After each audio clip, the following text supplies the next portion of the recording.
Hello students, good morning. आज की class में हम पढ़ने वाले हैं क्लास 6 की स्पेशल इंग्लिश का चैप्टर 4। चैप्टर का नाम है द कंट्री चाइल्ड। हमने सेकंड चैप्टर में पढ़ा था द टाउन चाइल्ड। उसमें हमने क्या पढ़ा था कि जो बच्चा सिटी में रहता है, टाउन में रहता है, उसकी कुछ मतलब फीलिंग्स वो सब।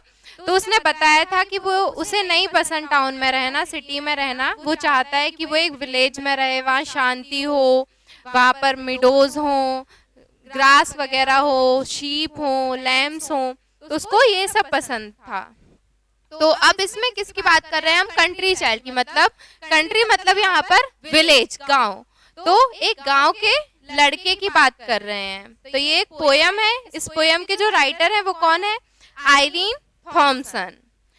तो इसमें जो बच्चा है वो बोलता है, मतलब वो हैप्पी नहीं है अपने विलेज में रह के, वो खुश नहीं है।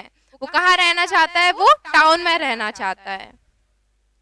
My home is a house near a would.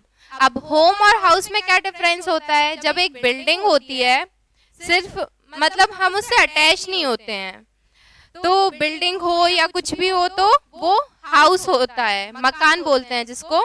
और होम क्या होता है? घर, जिससे हम इमोशनली अटैच हो जाते हैं। तो वो बोलता है मेरा जो घर है वो एक बिल्डिंग है। कहाँ पर? नियर अ वुड, मतलब जंगल के पास में। I did live in the street if I could. मतलब वो क्या चाहता है कि अगर मैं रह सकता तो मैं कहाँ रहता? स्ट्रीट। स्ट्रीट मतलब जो रोड्स वगैरह होते हैं उनके पास। तो अगर मैं ऐसा हो पाता, इफ आई कुड, अगर मैं रह पाता तो मैं कहाँ रहता? स्ट्रीट्स पे, मतलब सिटीज में जो स्ट्रीट्स के पास घर होते हैं मैं वहां रहता। The lanes are so quiet oh dear. मतलब यहाँ पर जो रास्ते हैं वो बहुत ज्यादा शांत हैं। हमने उसमें क्या पढ़ा था? वो बोलता है कि यहाँ के जो रास्ते हैं वो बहुत क्राउडेड हैं, पूरे टाइम शोर होता रहता है, ये सब। तो वो उसको पसंद नहीं था। और इसको क्या पसंद नहीं है? कि यहाँ पर बहुत ज्यादा शांति है। I do wish that someone lived near. मतलब वो क्या सोचता है कि मैं ऐसा विश करता हूँ, ऐसी इच्छा है मेरी कि काश कोई इधर पे आसपास रहता मेरे साथ में। There is no one to play with at all. मतलब यहाँ पर आसपास कोई भी नहीं है जिसके साथ मैं खेल सकूं या एंजॉय कर सकूं। The trees are so high and so tall. अब यहाँ पर जो पेड़ हैं वो कितने बहुत बड़े बड़े हैं, बहुत ऊंचे ऊंचे हैं। And I should be lonely for hours. अब यहाँ पर कोई नहीं रहता, वो बच्चा रहता है तो वो अकेला पड़ जाता है। यहाँ पर कुछ नहीं है, जिससे मतलब रास्ते भी बहुत खाली खाली है, उसके साथ कोई खेलने को भी नहीं है। तो बोलता है कि वो बहुत लोनली रहता है कई घंटों घंटों तक। Were it not the birds and the flowers. और अगर चिड़िया और फूल वगैरह नहीं, वो भी नहीं होते तो वो और ज्यादा लोनली हो जाता, बिल्कुल अकेला हो जाता है। अभी तो वो थोड़ा सा बर्ड्स वगैरह और फ्लावर्स वगैरह से एंटरटेन होता रहता है, उनके साथ खेलता रहता है। I wish that I lived in a town. तो वो क्या विश करता है? कि वो एक टाउन में रहता, मतलब एक सिटी में रहता। To see all the trams going down. Trams हमने बताया था आपको क्या होता है?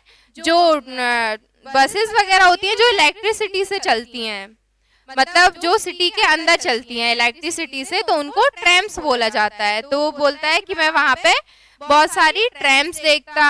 आ twinkling street that is bright. मतलब जो रास्ते हों वहाँ के चमकते रहते हैं। क्यों चमकते रहते हैं? अब यहाँ से इतनी सारी गाड़ियां रहती हैं, इतने घर रहते हैं, और फिर लाइट्स रहती है, स्ट्रीट लाइट, सब कुछ रहता है। तो यहाँ की जो सड़कें होती हैं सिटीज की वो एकदम ट्विंकल करती रहती हैं, मतलब चमकती रहती हैं। With wonderful colours at night. मतलब वंडरफुल कलर्स मतलब बहुत सारे कलर्स रहते हैं। कोई ग्रीन कलर की लाइट रहती है, कोई रेड कलर की लाइट, कोई येलो। तो जब हम रात में अपने सिटीज में रास्ते पर जाते हैं तो हमें बहुत चमकदार लगती हैं, क्योंकि अलग अलग कलर की लाइट्स रहती हैं। तो इस पोयम में बस इतना ही था कि जो कंट्री का चाइल्ड है, जो विलेज का चाइल्ड है, बिल्कुल अकेला रहता है और उसे ये बिल्कुल पसंद नहीं है। वो चाहता है कि काश वो टाउन में रहता और वहाँ पर वो ट्रैम्स देखता, और वहाँ की जो स्ट्रीट्स होती हैं बहुत क्राउडेड होती हैं, शोर शराबा होता है, तो उसे वो अच्छा लगता। बस, थैंक यू, दैट्स ऑल।